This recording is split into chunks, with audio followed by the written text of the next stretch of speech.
তো hello everyone, তোমরা কেমন আছো? আশা করছি তোমরা ভালো আছো, আর আমিও ভালো আছি। তো আজকে দেখাবো মৌটি মাছ ডিম থাকা অবস্থায় কিভাবে কাটতে হয়। তো প্রথমে আমরা মৌটি মাছটা মাথার কোল থেকে একটুখানি কেটে নেব এবং হালকা চাপ দেব, ভিতরে নোংরাটা বেরিয়ে আসবে। তো এইভাবে আমরা একটা একটা করে মৌটি মাছগুলো আমি কেটে নেব, দেখাচ্ছি তোমাদেরকে। দেখো, এইভাবে আমি কেটে নেব। তো দেখো, হালকা করে চাপ দিয়ে আমি ফোঁটাটা বার করে নিলাম। তো কাটা হয়ে গেল। তোমাদেরকে দেখাচ্ছি কিভাবে মৌটি মাছ কাটতে হয় ডিম অবস্থা থাকায় মৌটি মাছ, ঠিক আছে? তো এরপরে মাছগুলোকে আমি ধুইব। তো সানের ওপর রেখে হালকা করে ওগড়ে ওগড়ে আঁশগুলো বেরিয়ে যাওয়া পর্যন্ত আমি ধুইব। তবে হালকা হালকা করে হাত দিয়ে ওগড়ে ওগড়ে ধুইবে, যে বেশি চাপ দিয়ে ধুইবে না, ধুইলে মাছের পেট থেকে ডিমগুলো বেরিয়ে আসবে। তো তার জন্য দেখতে পাচ্ছ আমি হালকা করে ধুয়েছি। তো দেখো মাছগুলো আমি কেমন হালকা হালকা করে ধুয়েছি। হালকা হালকা করে ওগড়ে ওগড়ে সামান্য সামান্য করে জল দিয়ে আমি মাছ করে ধুয়ে নেব, যাতে আঁশগুলো বেরিয়ে আসে, ঠিক আছে?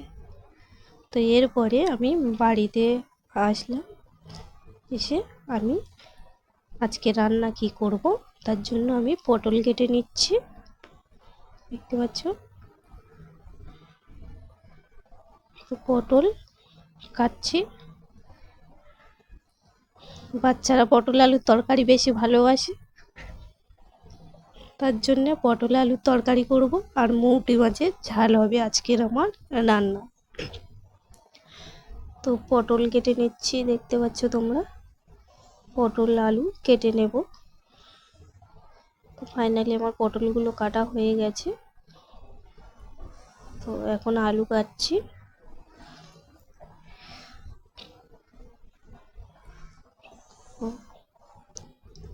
আলু কাটাও হয়ে গেছে, তোমরা দেখো আলুগুলো আমি কেমন ছোট ছোট টুকরো টুকরো করে কাটছি। যেহেতু সকলে পটল আলুর তরকারিও সকলে খেয়েছো, তো জানো কেমন করে কাটতে হয়, এটা আর বললাম না। তো এবারে কাটার পরে আমি ভালো করে ধুয়ে পরিষ্কার করে নেব আলুগুলোকে। তো ফাইনালি আমার পরিষ্কার করে হয়ে গেল। এবার আমি রান্না চাপিয়েছি, দেখতে পাচ্ছ। তো মৌটি মাছগুলো আমি ভালো করে ভেজে নেব। তো তার জন্য নুন হলুদ দিয়ে আমি মাখিয়ে নিয়েছিলাম। মাখানো মৌটি মাছগুলো এখন আমি গরম কড়াইতে তেল দিয়ে দিয়েছি। তো আমার মৌটি মাছগুলো ভাজা হয়ে গেছে, দেখতে পাচ্ছ তোমরা। তো এরপরে মৌটি মাছের ঝাল করব। তো ফাইনালি মৌটি মাছগুলো ভাজা হয়ে গেছে। তো মৌটি মাছের ঝালও তৈরি করে নিলাম, দেখো তোমরা কত বড় বড় মৌটি মাছ।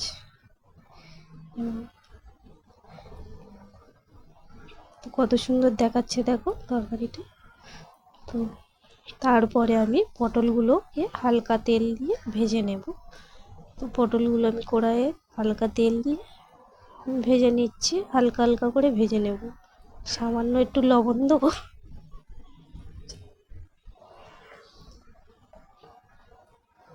সামান্য একটু লবণ দিয়ে আমি হালকা লাল লাল করে ভেজে নেব পটলগুলো।